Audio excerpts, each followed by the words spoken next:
Hello guys, welcome po muli sa ating channel. Ngayon, ito ang babahagi sa inyo ay continuation ng ating dating video kung saan ito yung version 2 na marami din sa comment na nakikita ko na hindi daw gumagana yung ilan sa kanilang pag-activate.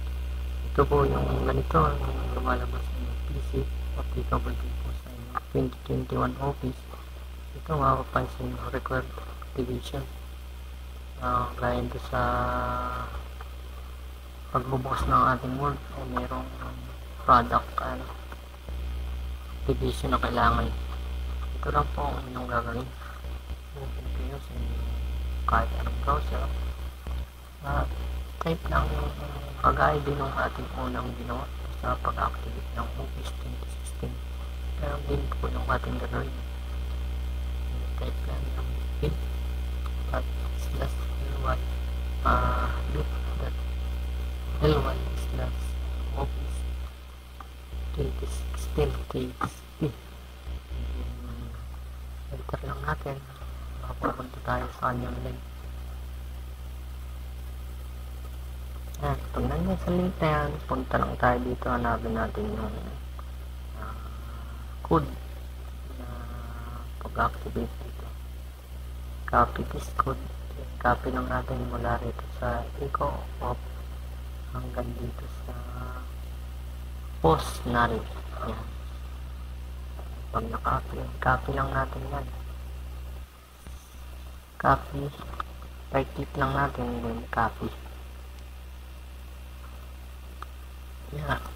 At tayo sa ating stop, tayo mag right click doon at hanapin natin yung text document, new text document. At dito ay i-paste natin.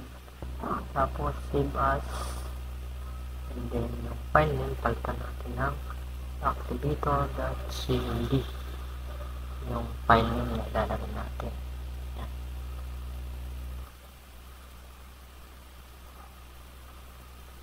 So pagkapalit natin, just enter lang at mapupunta nyo sa atin. Mapapansin nyo kung ganito yung nangyari sa inyo. Sabi nyo nga, hindi sila kakainin. Yun, dahil naka-open yung ating antivirus, yung ating firewall, security na tinatawag. Kaya yun ang ating dahilan na bablock na yan at na-erase yung ating isinave na application. Kaya yun, mawala siya. Kaya kailangan natin i-disable natin yung security firewall. Kailangan i-disable natin pati yung antivirus. Dahil may virus yung nadetect, which is ito yung mga tao dito, yung hindi man talaga totally virus yun. Yung mga files na hindi saklaw yung ating yung tamper, may tamper ng tawag dito. Yun yung laging dahil yung ibablock yun. Yung tamper protection. Dahil yung ang ating dinownload na ay applicable sa kanilang ibinablock nila yung ating antivirus o kaya Bitdefender. Kaya ang gagawin natin, disable lang natin yan. Kasi napansin nyo yung wala na siya. Nga na-remove na ng ating antivirus. So, gawin nyo lang, ulitin nyo. I-disable nyo yung antivirus. Delete natin itong i-copy ulit natin.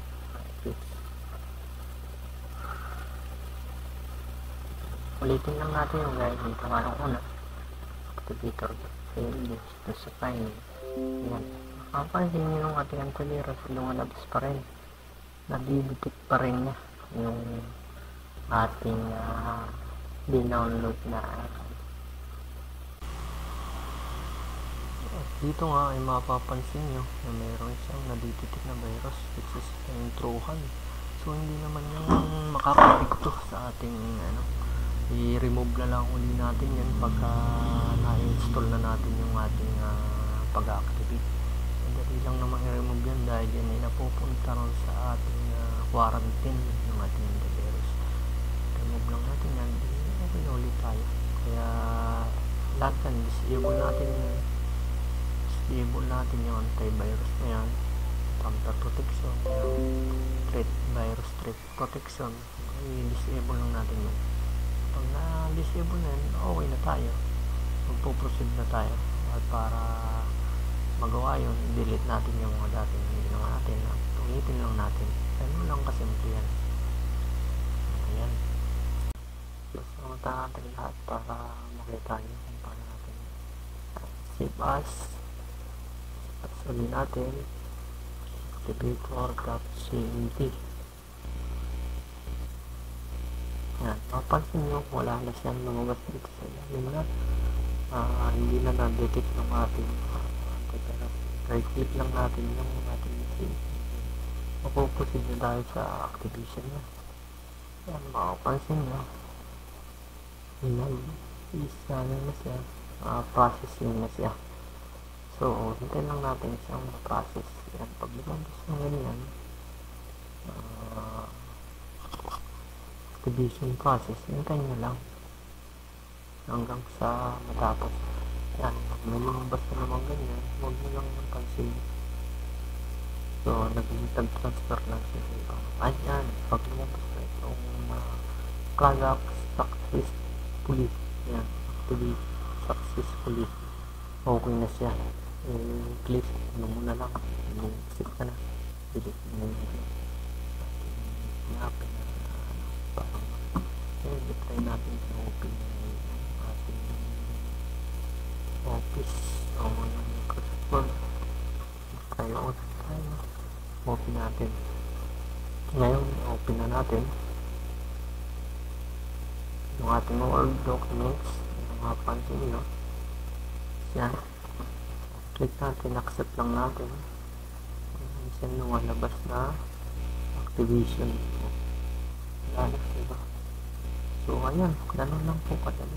Napakasimple yung pag-activate. Hindi na kailangan ng kung ano. At makapapansin nyo dito, product activated na yan. O, dito sa account yan. Yan, diba? So, ayan, magamit po siya. Ganun lang po kadali. Maraming salamat po sa inyong panood. Sana nakatulong. Pa-subscribe na lang po, pa-click ang notification para lagi po tayong updated pag may mga bago tayong video na i-upload. Kung nakakatulong sa inyo, salamat po muli. Bye bye.